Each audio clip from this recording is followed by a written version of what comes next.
At June, and pasok na naman. But anyway, purihin po ang Lord sa umagang nito. Ngayon, nakakatuwa naman si Ila dahil lang matak-matak mo dito sa simbahan, nakikitulog kung saan. So, ayun, kilala ko lang po. Ayan, tinati Jinlin, taga-alaga, sinahintal. So, madaming memory po. But anyway, you got the glory po. Before I start po ng message, can you raise your Bible? Sino po may dalang hard copy? Hard copy po ng Bible? Hard copy. Hard copy po. Dito po, dito. Hard copy. Hindi na talaga pinapansin, no? Pero ito yung ilan po meron? Okay, katandaan po mga mukha, no? Dito po. Hard copy po. Hard copy. Oh, praise God. Okay, pakibaba po yung Bible, pakisarado. Cellphone. Cellphone. Pakitaas po yung cellphone. Lahat may dalang cellphone, no? Grabe. Hindi po natin maiwanan. Pakikornok lang po yung cellphone. Patayin lang po natin po. Ayun lang po. Huwag niyo pong i-shut down. Off lang po. O, silent lang po. Off lang po. Ayan. So, okay. I think lahat naman tayo is familiar sa aklat po ng Exodus. Tama? In the book of Exodus. And sa Exodus po, dito po natin makikita yung tinatawag ko, the Ten Commandments. Tama? So, unang bagay po na ating pong titignan ay yung ating pong Ten Commandments. So, ang title po natin is The Ten Commandments. Ayan, sige ko yan. The Ten Commandments, God timeless standard for His people. Ang nakakatuwa po dito, if we will go back to the Bible, nung binigay po yung Ten Commandments dun sa mga tao, dun sa mga Israel, sa mga Israelita, after na po na sila po ay, ano po nangyari? After na po lang sila ay, what happened? Bago po tanggapin ni Moises yung Ten Commandments dun sa Mount Sinai, nung nagpakita po si Yahweh sa kanya, nag-reveal. Ano po ang unang naging event before matanggap ni Moises yung Ten Commandments? Nagkaroon po muna na ano po ate? Ayun. And magandang makita natin na ang ganda po na balikan natin ito. Bakit? Kasi may malaki po itong gampanin pa rin sa ating pong mga buhay. The Ten Commandments are not merely ancient rules o batas, but God's loving revelation for His holy character exposing humanity's need for Christ and guiding believer toward transformation life. So maganda pong makita natin yung po mga batas o yung mga boundaries na binibigay po sa atin, hindi mo para tayo po ay pahirapan. Hindi po para tayo po ay pagbawalan. Hindi po para tayo ay hadlangan. If you will study the context, makikita natin, bago po nila matanggap, the Ten Commandments were given by God to Israel at Mount Sinai after po na sila po ay ma-deliver from Egypt.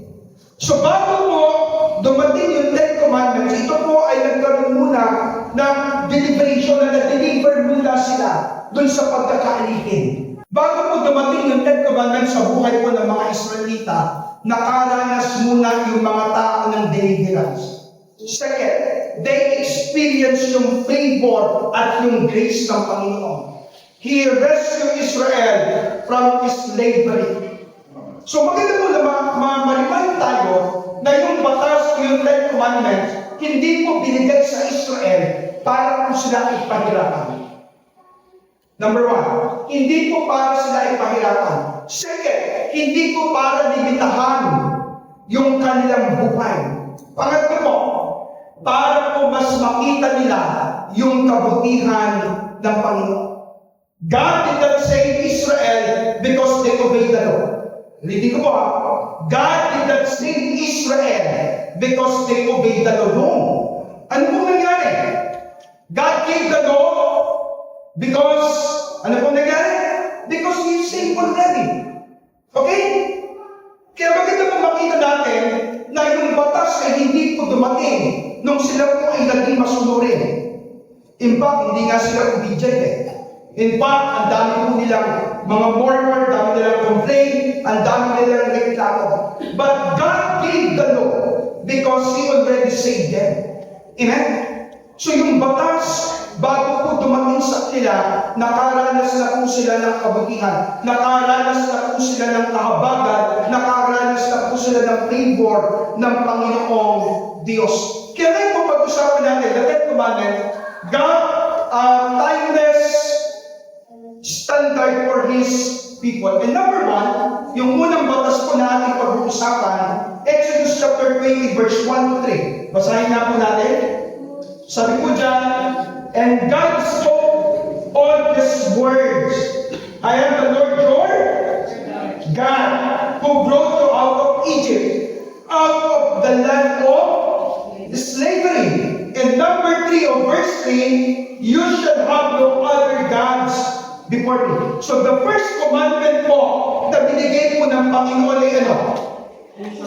You shall have no other gods before me. Huwag kayong magkakaroon ng Diyos maliban sa akin.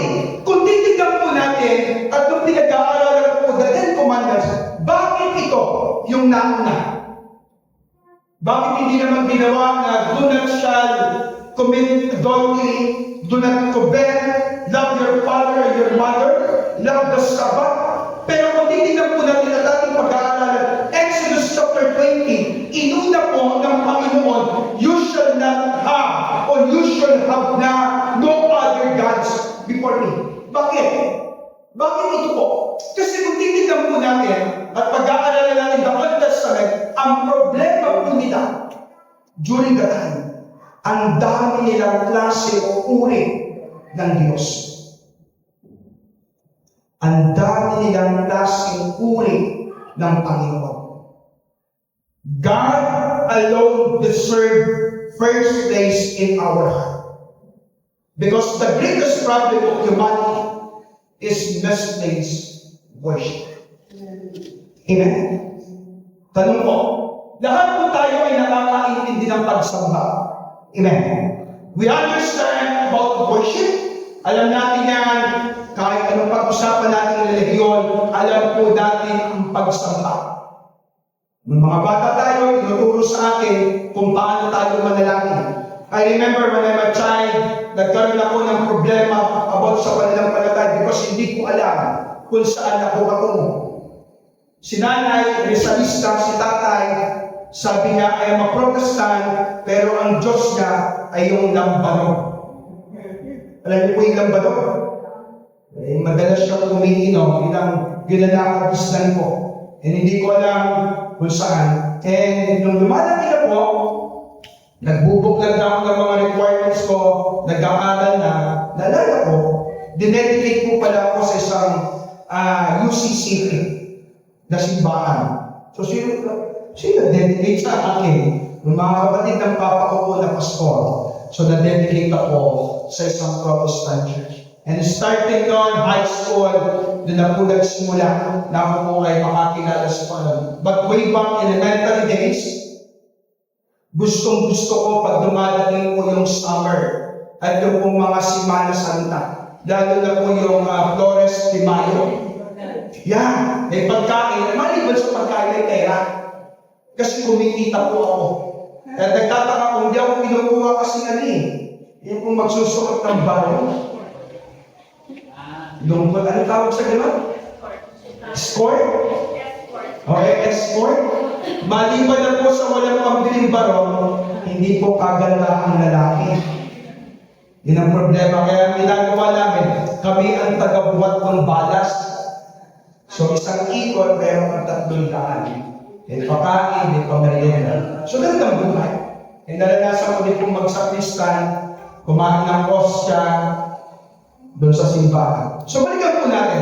The greatest problem of humanity is misplaced worship. That's why sinabi po ng ating Panginoon Yahweh sa unang batas, you shall not or you shall have no other gods before me. Huwag tayong magkakaroon ng ibang Diyos. Sabi po, maliban sa Kanya. Sa panahon po natin ngayon, napakaraming bagay na humingi ng ating atensyon. Hindi lang naman po rigulto magiging Diyos ng tao. Ang Diyos ay marami ngayon. Marami. Napakadami. Kaya ang tanong natin, what is sitting on the throne of your heart? Sino po ba talaga? Kasi the problem of humanity is misplaced worship. Ang usapin ito, Pastor, sumisimba naman ako, sumasamba naman ako, naglilingkod naman ako. But the question is, sino talaga yung ating sinasamba? O sino talaga ang nasa puso natin? Sino talaga? Kasi pwede kong God, money, career, family, success, social media, politics. All these things ay pwede po natin maging Diyos. While we're serving the God, we're serving God. Pero itong mga bagay na ito, yan din po ang madalas na nagiging Diyos natin. Marami na nagsasabi, wala naman akong sinasambang Diyos. Pastor, hindi naman kami sumasamba sa Diyos.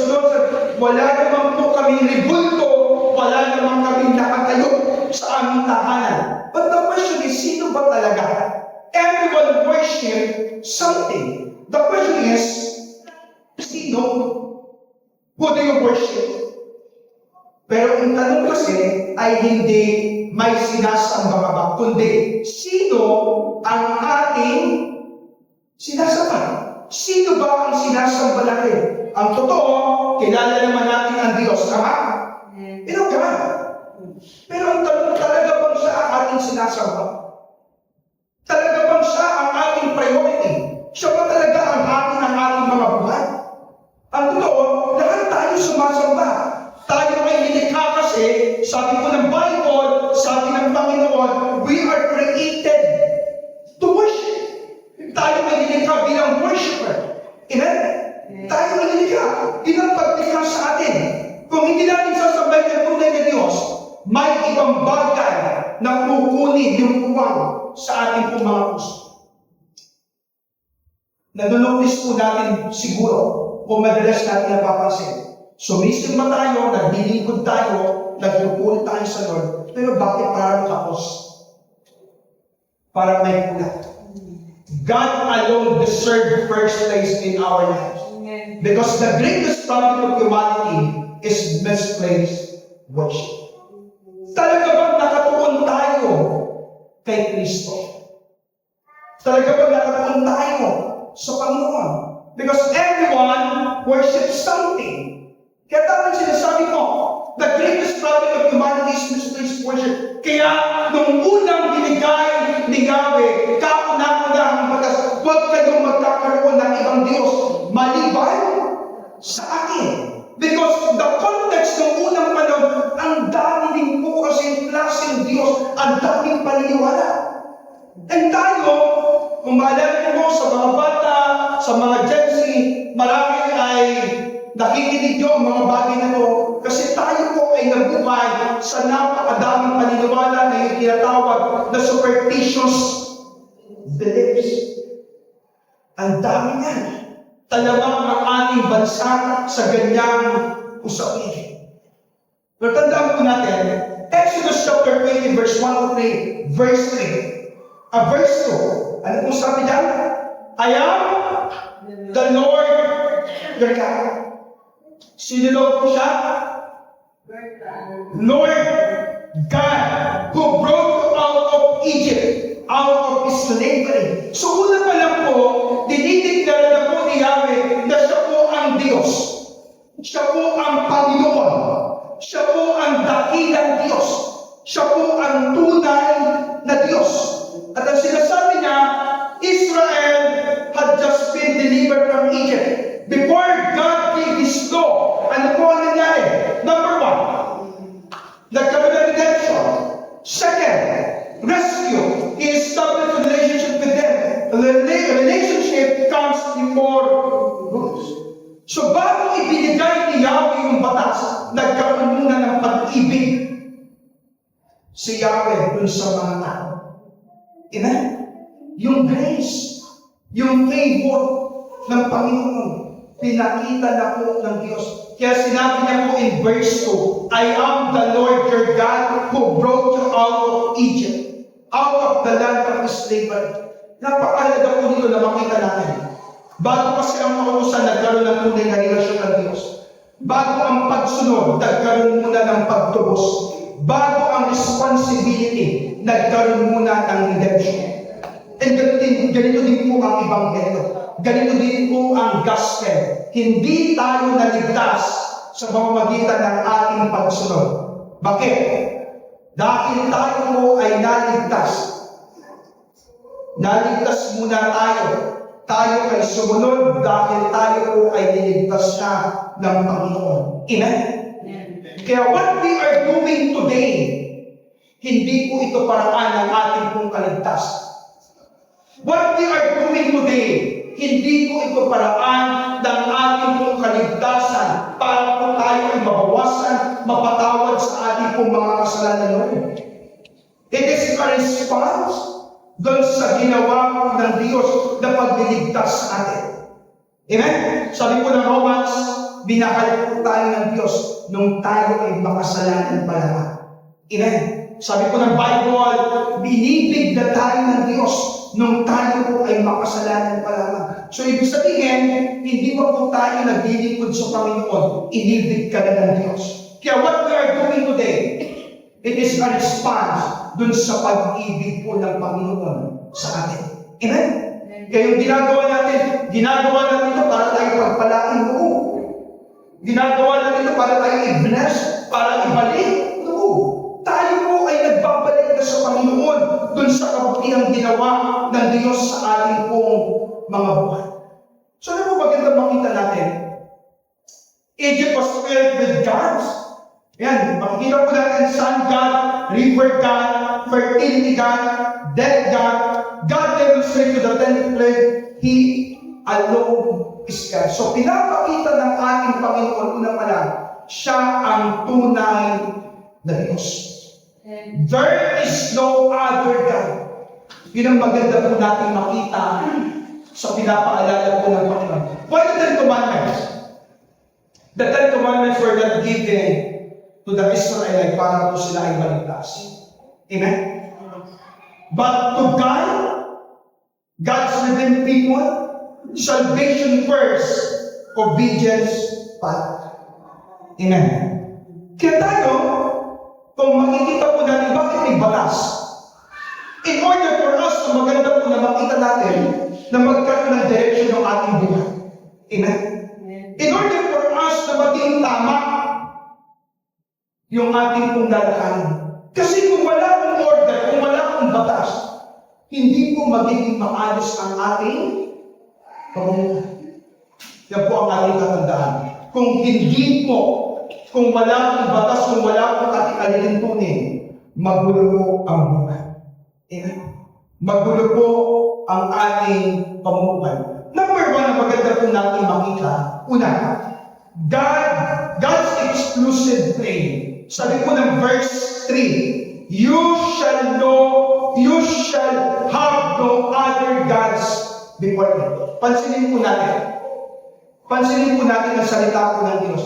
Hindi niya po sinabi, pwede mo akong idagdag sa ibang Diyos. Please take note po yung verse. Ano po sabi niya? You shall have no other gods before me. Hindi niya sinabi, pwede mo akong idagdag sa ibang Diyos. Hindi niya po sinabi, bigyan mo lang ako ng kaunting espasyo sa buhay mo. Ang sinabi po niya ay, you shall have no other gods before me. Ang Diyos po ay hindi nakikipagkompetensya. He is declaring na walang ibang Panginoon kundi ang ating Diyos. Siya lamang ang tunay na Diyos. Hindi niya po sinabi, pwede kang magdagdag, pwede magkaroon lang ako ng uwang sa puso mo. Ano po sabi niya? You shall have no other gods before me. Hindi pwede magkaroon. Hindi pwede maging bahagi ng si Kristo. Bahagi ng ang Diyos sa buhay natin. Ang sinasabi niya, ako lamang ang dapat. Amen? Siya lamang ang tunay na Diyos. Ang Israel ay galing sa Egypt na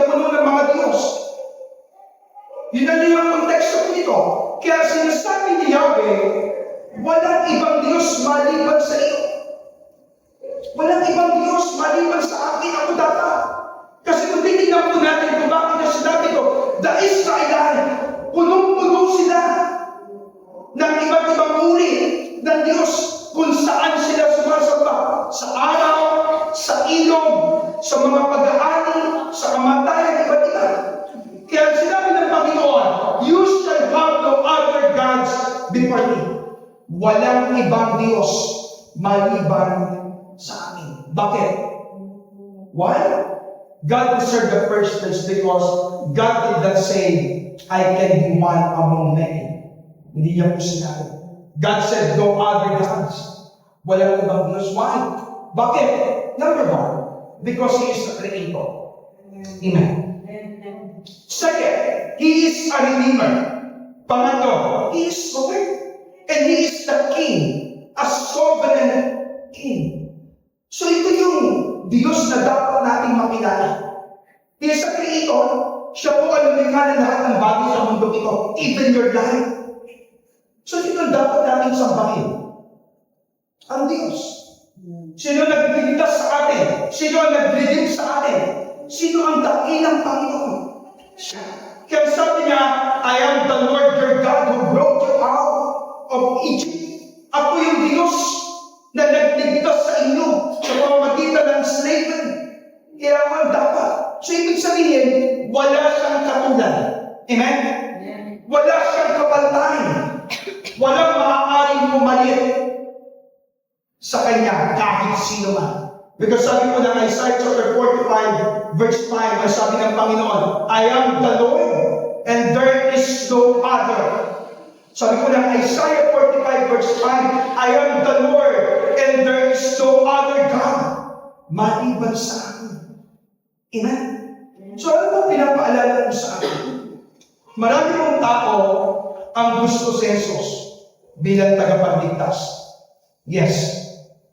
Bilang tagapagpala o pagpapala, meron naman pong tagasagot lamang doon sa mga dalangin, sa mga panalangin natin. Ngunit, marami ang ayaw siya bilang Panginoon. Magkaiba po kasi.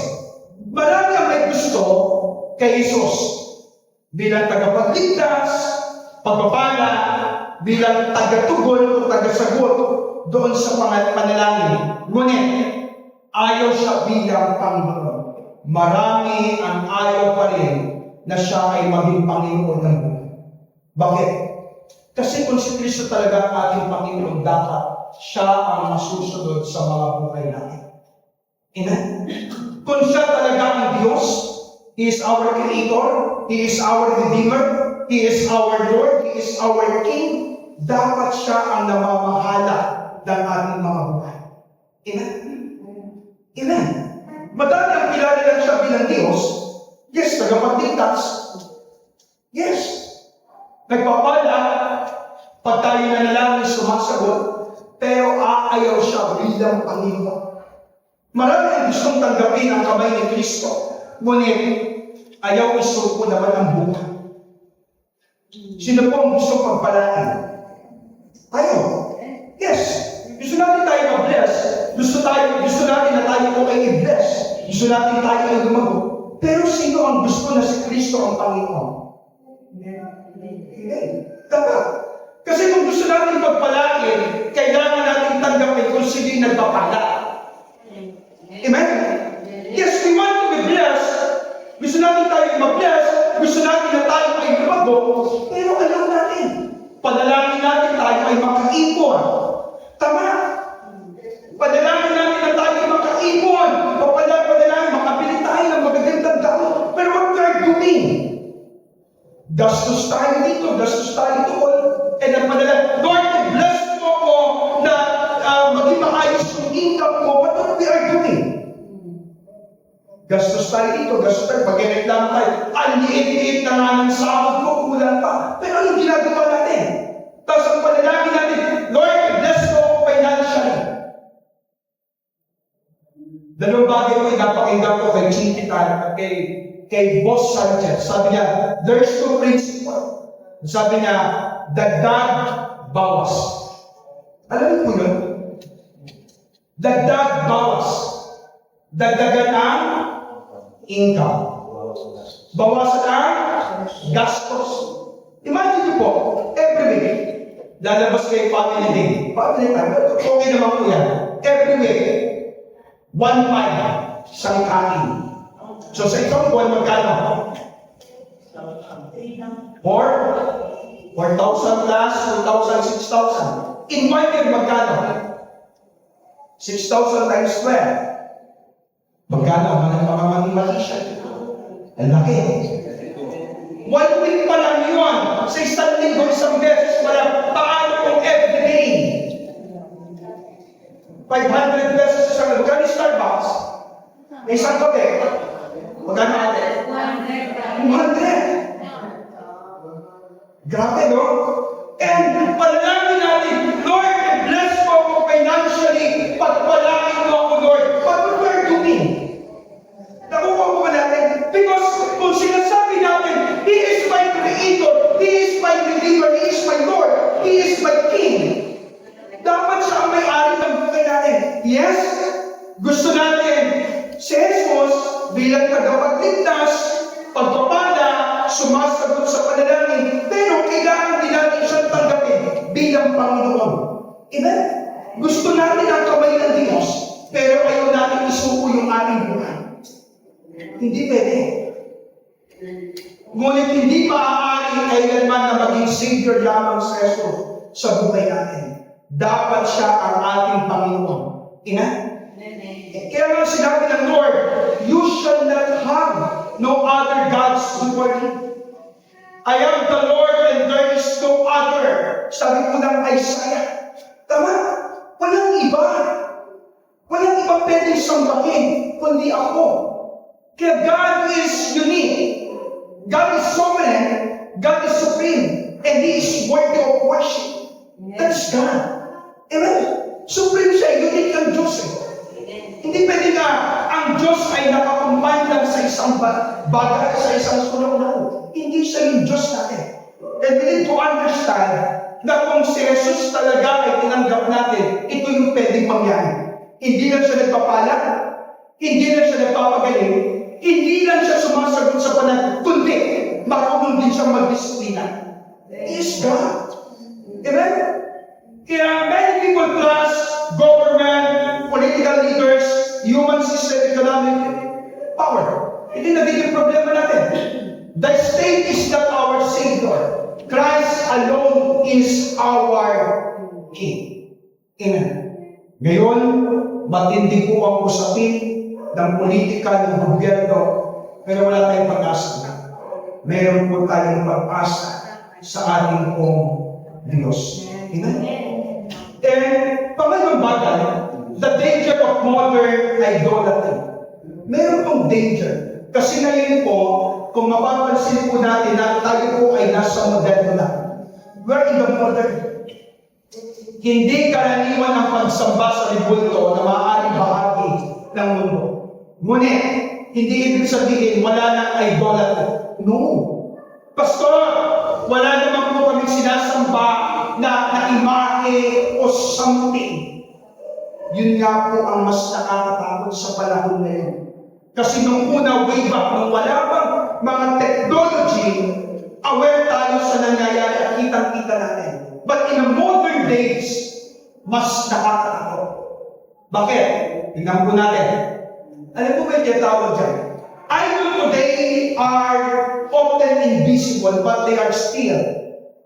Ano po sabi? Powerful. Invisible. Hindi natin nakikita, but sobra pong makapangyarihan. Sobra pong makapangyarihan. What is an idol? An idol is, una, everything we love.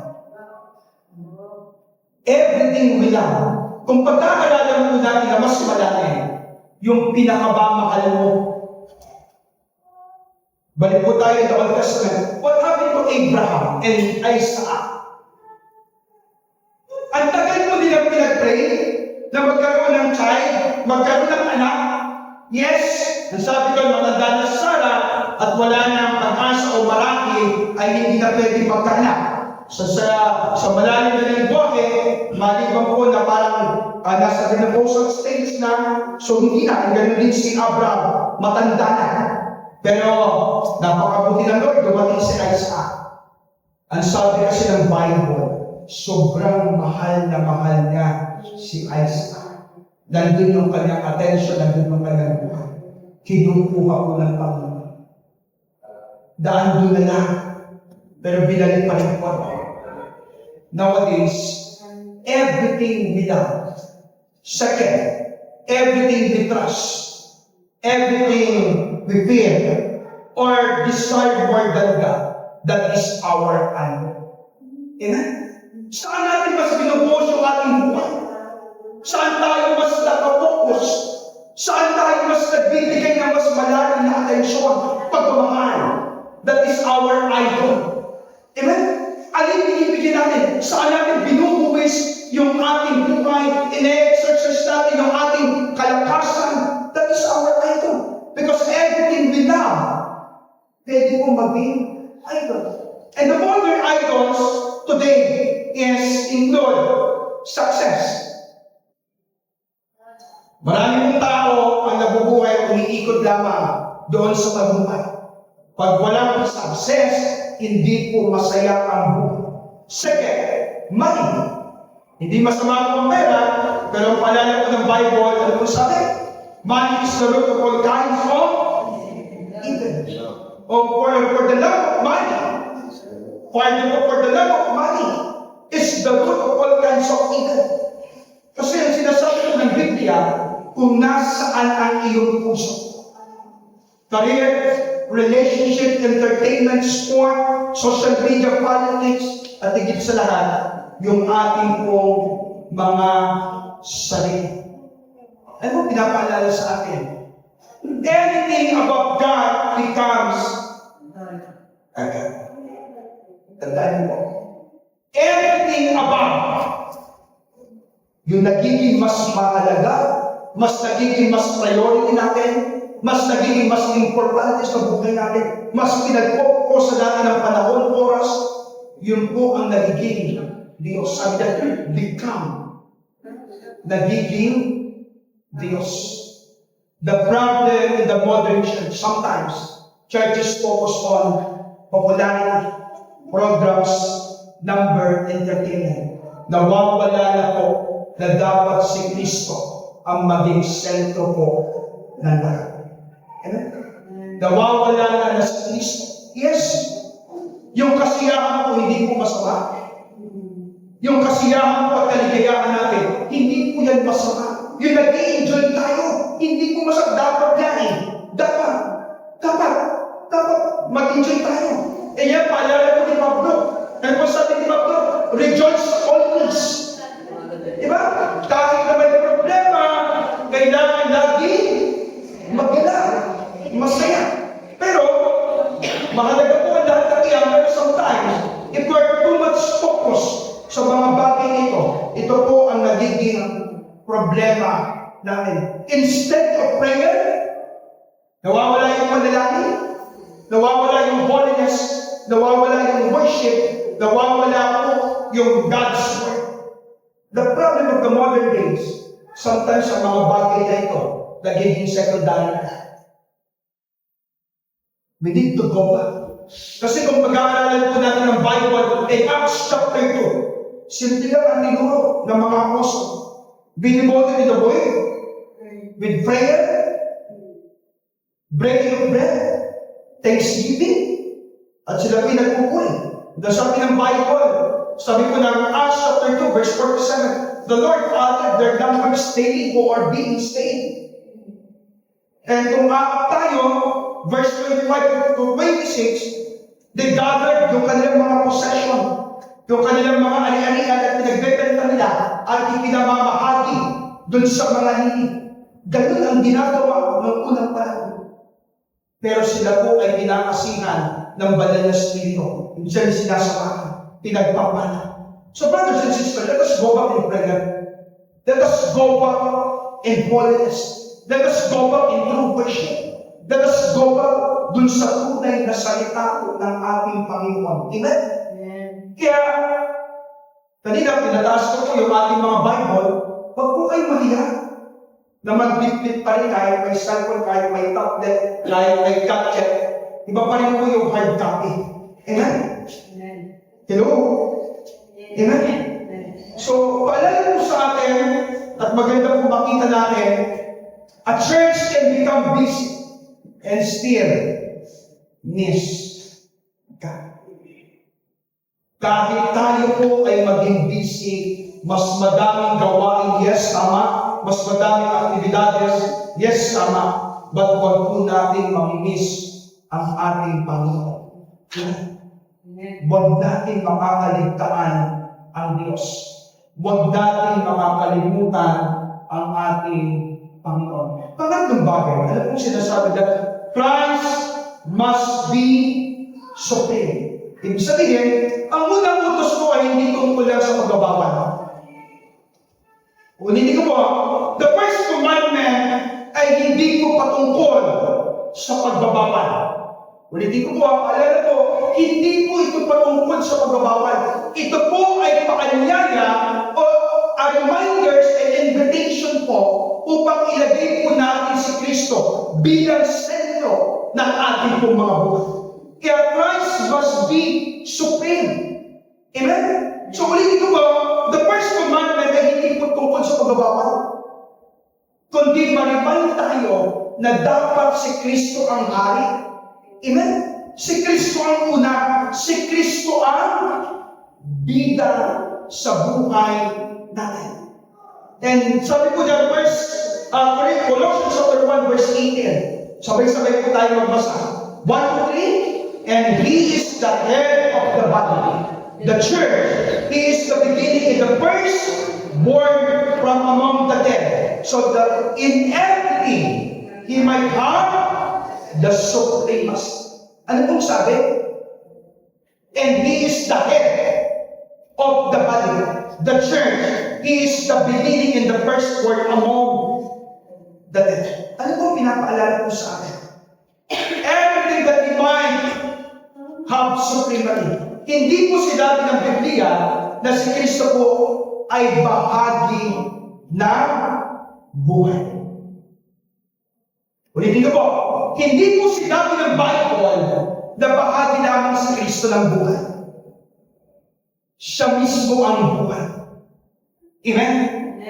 Tandaan po natin, hindi po sinasabi ng Bible na si Kristo po ay bahagi o part. Because una pa lang statement, He is the head.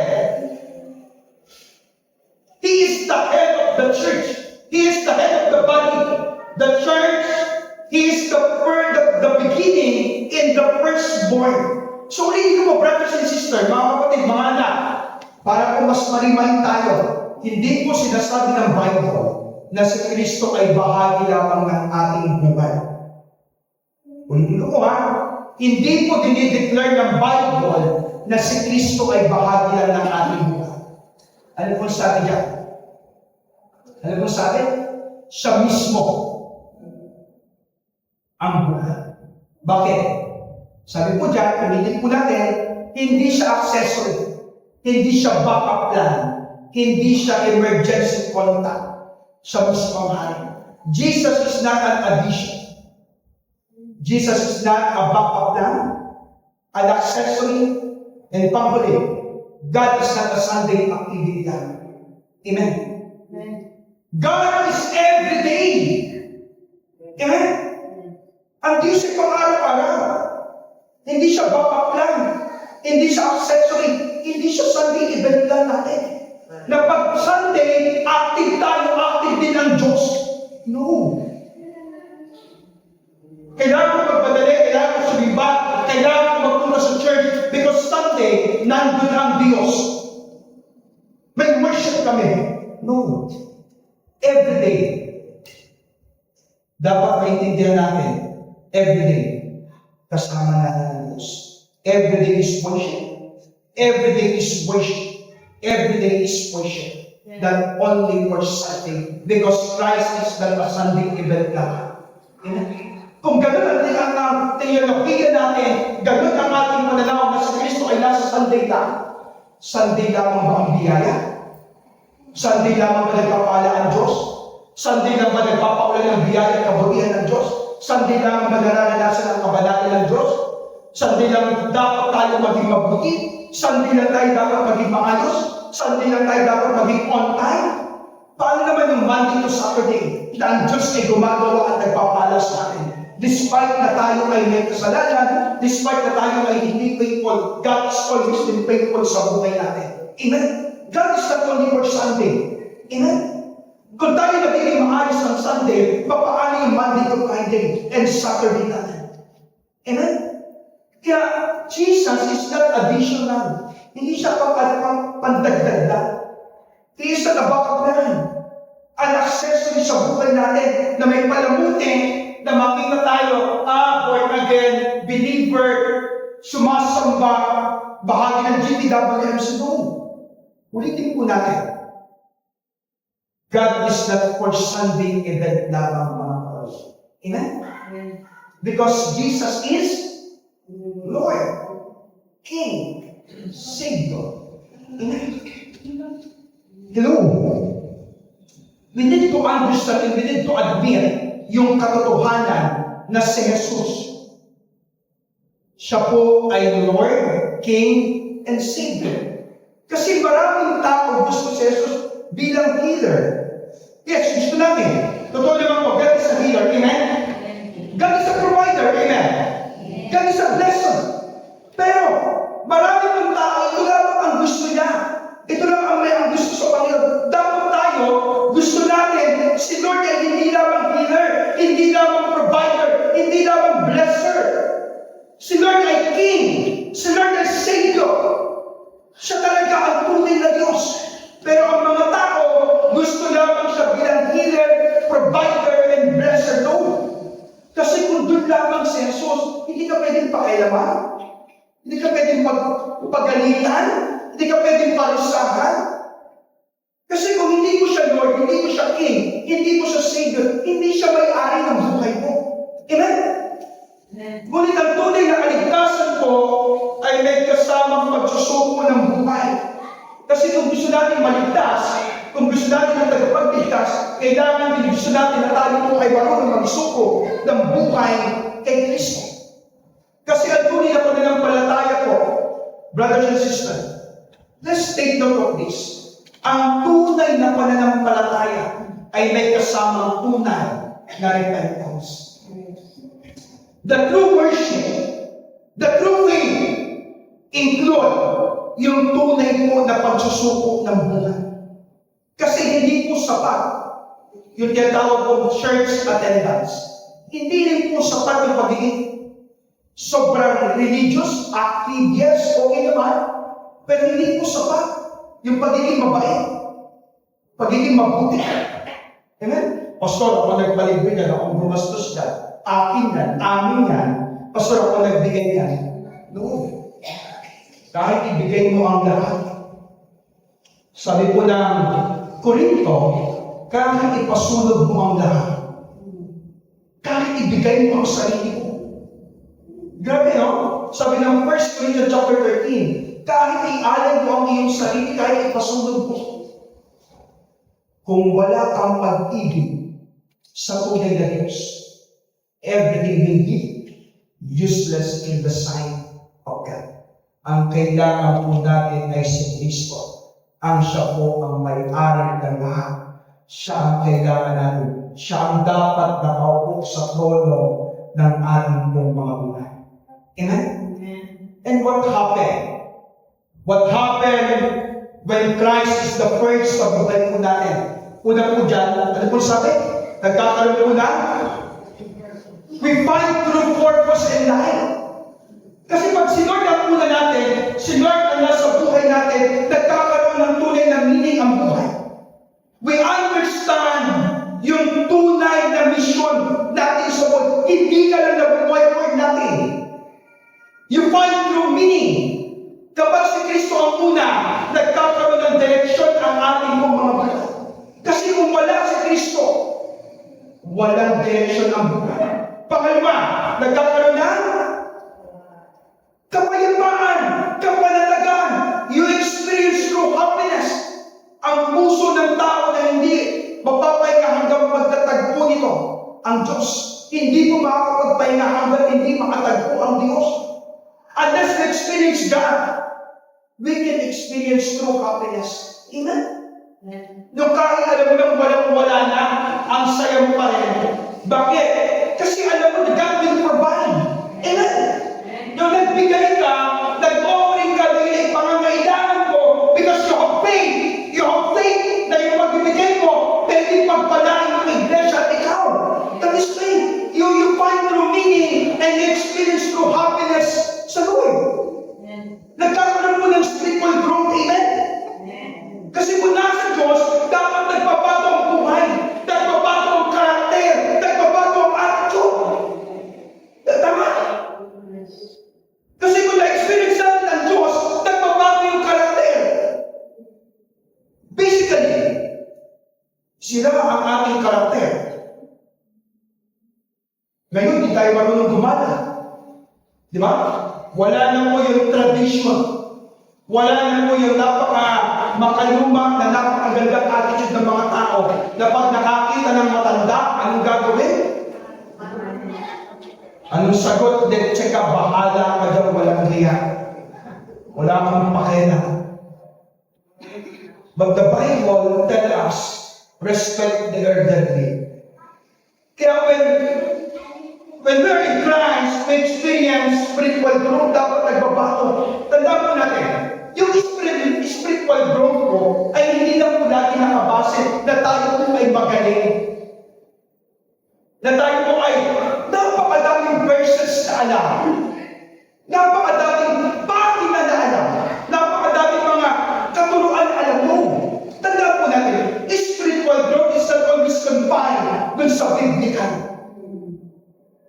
Kung biblical mo pag-uusapan, yes, tama, dapat nagkakaroon tayo ng knowledge. Pero sabi kasi ng Bible, pag nagkakaroon ng renewal, nalilin yung ating isipan, nagkakaroon ng tinatawag na transformation. And transformation is not always dun lamang nakapokus dun sa spiritual. Even your physical, even your emotion, dapat nagbabago. Amen? Ang galing-galing natin, pero hindi tayo marunong gumala. Ang galing-galing natin, hindi tayo marunong bumati. Ang galing-galing natin, hindi tayo marunong rumespect. Ang sisipag natin, katalino natin, hindi tayo marunong gumana sa simpleng bagay. And we're thinking and we're experiencing o tayo nagkanalayan, tayo pagpalain, tayo palaguin. Hindi po mangyayari. Kaya when Christ is the first sa buhay po natin, we experience the true meaning ng buhay natin. We experience yung kapayapaan na kahit alam natin na walang-wala ka na, pwede ka pa rin magpalayan at alam mo, wala ka na talaga, masaya ka pa rin because you are secure na kaya mo at alam mo na mayroong mag-provide because God is our provider. And you experience spiritual growth.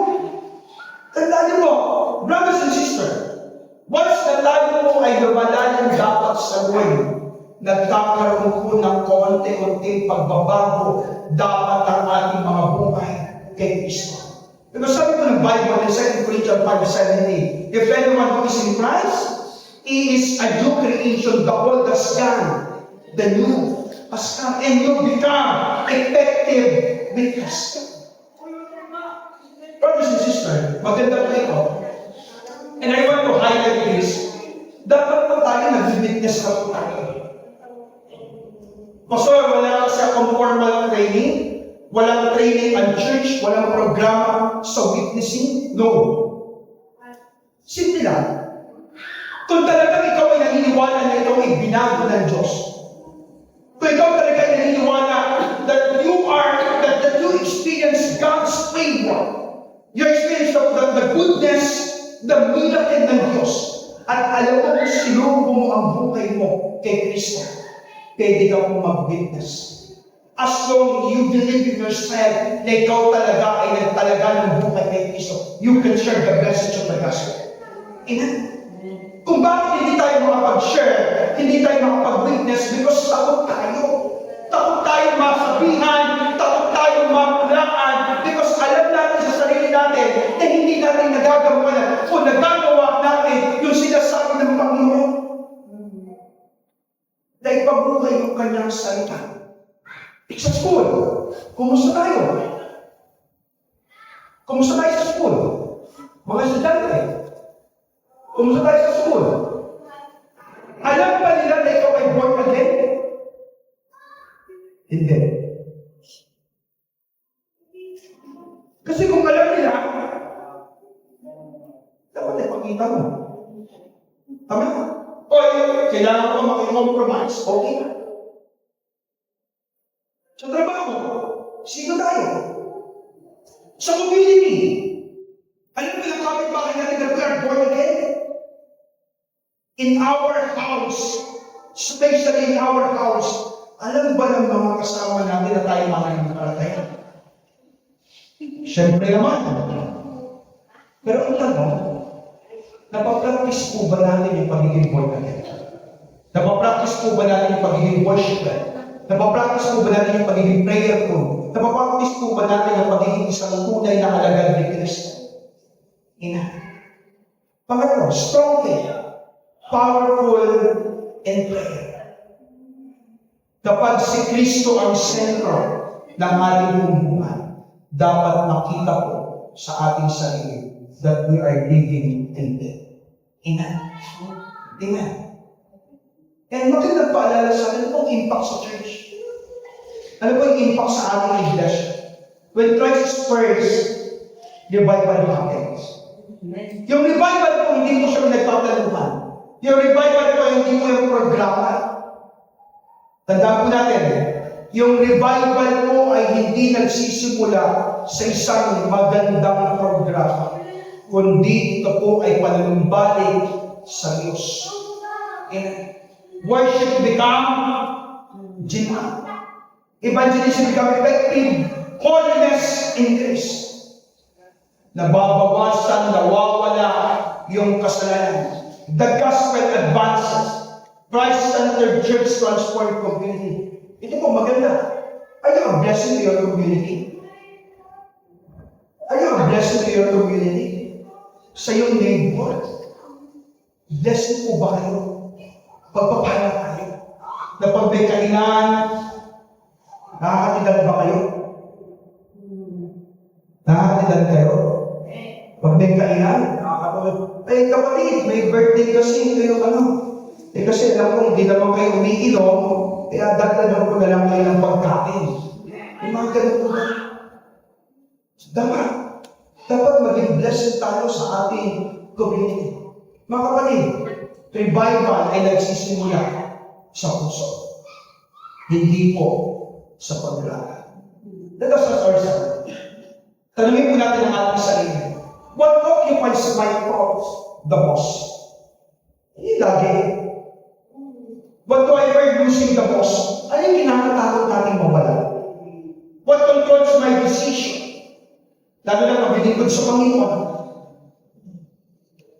What receives my best time and my attention? Saan natin binubulos ang lahat? Saan natin binibigyan? Saan kanino? Una, what occupies my thought the most? Ano ba talaga? Si Lord ba talaga ang laman? What do I fear losing the most? And what control my decision? And what receive my best time and my attention? Saan natin binibigay ang lahat? Kay Lord pa ba? Mga kapatid, ang unang utos ay hindi lamang para sa Israel. Ito ay para sa bawat isa sa atin. Hindi para lang sa simbahan noon, kundi para din po sa atin ngayon. At tayo, bilang mananampalataya, pinakamaganda po na makita natin, o pinakamaganda na dapat natin tanungin, tama ba yung ating paglilingkod sa ating Panginoon? Ang pinakamahalagang tanong kasi, ay hindi may Diyos ka ba? Dahil lahat tayo may Diyos. Amen? Lahat tayo kilala natin. Alam natin. Ang tanong na dapat, sino ang Diyos ng ating puso? Sino ang tunay na laman ng ating puso? Sino? Sino? Sino? Ano ang una natin iniisip pagkagising? Ano ang una natin iniisip pagkagising? Ano ang una natin iniisip pagkagising? O ano ang una natin hinahanap pagkagising? Ano ang una natin hinahanap o ano ang una natin iniisip pagkagising? Dapat magpasalamat tayo sa Diyos. Amen? The first thing, early in the morning, let us give thanks to the Lord. Lord, thank you dahil ginising mo ako. Ginising mo ako. So palala po sa atin, what occupies my thoughts the most? What do I produce the most? What controls my decision? And what receives my best time and my attention? Only Jesus deserves the throne of your heart. Amen? Amen. Let us turn from sin, self, and idols dahil dapat si Kristo lang. Only Jesus deserves the throne of our heart. Turn to Jesus, the only Savior, the only Lord, and the only King. Kaya ang sinabi po ng Panginoon, unang batas, huwag kayong magkakaroon ng ibang Diyos maliban sa akin. Huwag kayong magkakaroon ng ibang Diyos maliban sa akin. If God examine your heart today, who or what would be find setting on the Lord? Sino kayo? If God will examine our heart, kung tatanungin tayo ng Diyos, sino kayo? Sinong bida? Sinong hari? Sino namumuna? Sino ang mas nasusunod? Sino ang mas nagdadrive ng buhay? O sino ang mas nagpapatakbo ng buhay natin? Sino ba talaga ang bida sa buhay natin? Nakukontrol ba talaga ng Diyos ang buhay natin? O si Lord na lang ang nag-a-approve? Lord, ito kasi ang plano ko. Lord, ito kasi ang gusto ko. Lord, ito ang plan namin. Ito ang gagawin namin. Aprobahan mo na lang, Lord. Pag nagkamali, sisi sa Diyos kasi inaprubahan mo. Kung hindi mo tinugon, Panginoon, okay sana kami. Kung di mo kami pinagtagpo, masaya sana ang aking puso. Wala, ganito din talaga eh. Kahit masakit eh. Kahit paulit-ulit na sinasaktan, okay lang. Kasi mahal, no? Balik tayo. If God will examine your heart today, sino ba talaga? Sino? Sino? Sabi ko ng Exodus 2:20 verse 3, ano pong sabi? You shall have no other gods before. Walang ibang Diyos maliban kay Kristo. Mga kapatid, mga mananampalataya, mga kapatid sa Panginoon, let us understand, hindi po sinabi ng Panginoon na pwedeng magkaroon at dapat meron pang iba. Ang sinabi ng Diyos, there is no other God maliban po sa Panginoon. You shall have no other gods before me. Si Lord dapat ang una. Si Lord dapat ang number one. Si Lord dapat ang ating priority. Amen? Si Lord dapat ang hari. Si Lord dapat ang Buddha. There is no one else na pwedeng mag-occupy ng buwang sa puso natin maliban kay Kristo. Amen? Tandaan po natin, wala po dapat. Because only God deserves first place in our lives. Dapat po si Kristo lamang po ang Buddha. Ano po paalala sa atin? Number 1, unang batas, you shall have no other gods before. Kapatid, mga minamahal, kung si Kristo po ay ating Diyos, kung si Kristo po ay kinikilala natin bilang Panginoon, bilang tagapagligtas, bilang tagapagpapala, blesser, healer, redeemer, sustainer, dapat, kung ganun ang pagkakakilala natin, dapat kapatid, siya po ay hindi lang tagapagligtas, hindi lang po Savior. He is the King of Kings ng buhay po natin. Tandaan po natin, Kung gusto po natin ng blessing, gawin po natin siya ang tunay na Diyos. Kung gusto natin tayo po ay ma-promote, gawin natin siya ang tunay na Diyos. Kung gusto natin umayos ang buhay natin, gawin natin si Kristo ang tunay na Diyos ng ating mundo. Pwede mo tayo pagpalain ng totoo ng ating Panginoon. Amen? Can we stand? Can we pray? Brothers and sisters in the Lord, the 10th commandment, that is God's timeless standard for His people. Kapatid, hindi yung binigay sa mga Israelita para sila iparusahan. Remember this, bago po natanggap ni Moises yung 10 Commandments, they experienced deliverance. They experienced yung faithfulness ng Lord. They experienced yung sovereignty ng Panginoon. Yeah, brothers and sisters, it is a reminder for us na tayo po ay magbalik doon sa unay nating pananampalataya na dapat si Lord lamang, wala na kong iba maliban kay Kristo. And the Bible tells us, huwag tayo magkakaroon ng ibang Diyos maliban kay Kristo. Let us pray. Amin Diyos Ama, kami po ay nagpapasalamat for giving us another day, another special moment na kasama ko ay kayo. Lord, salamat po for telling us another story, another opportunity, Panginoon, na kami po ay marimahin sa mga bagay-bagay na meron po kami.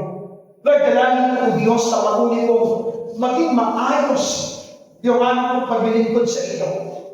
At higit sa lahat, itama mo yung aming tunay na paniniwala at pananampalataya na dapat ikaw ang una, ikaw ang bida, ikaw ang hari sa aming po mga buhay. Kaya, Lord, na kami ay lagi po nakapokus lamang sa iyo dahil ikaw ang sentro ng lahat.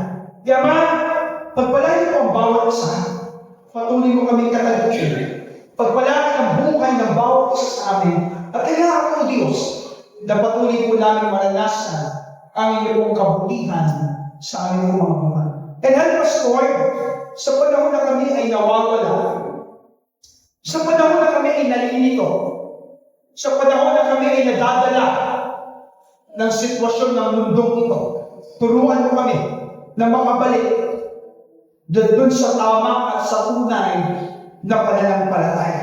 Kaya Lord, I pray for these people. I pray for this church. Lord, continue to bless these people. Continue to use these people for the expansion of your kingdom. At hayaan mo, Lord, na maranasan ko ng bawat isa sa amin ang tunay na pag-ibig na nagmumula ko sa iyo. Muli ko, Diyos, umaasa ko kami na gagawa kayo ng kaparanganan sa buhay ng bawat isa sa amin. Maraming pong salamat. Muli ko, Diyos, pagpalaan ng bawat isa. And salamat sa iyong salita na siya itong patuloy ko na matanim sa aming mga puso at nawa sa takdang panahon. Ito po ay mamunga at maging pagpapala sa buhay ng bawat isa sa amin. Muli ko, Diyos, sa iyo po mapulit pagsamba. Maraming po salamat ang lahat po ng ito. Kaya aming idinudulog na meron pong pagkapasalamat sa tanging pangalan ng aming Panginoong Kristo. Ang lahat na nagmamahal sa aming Diyos ay magsabi na Amen. Palakpakan po natin. Thank you for watching.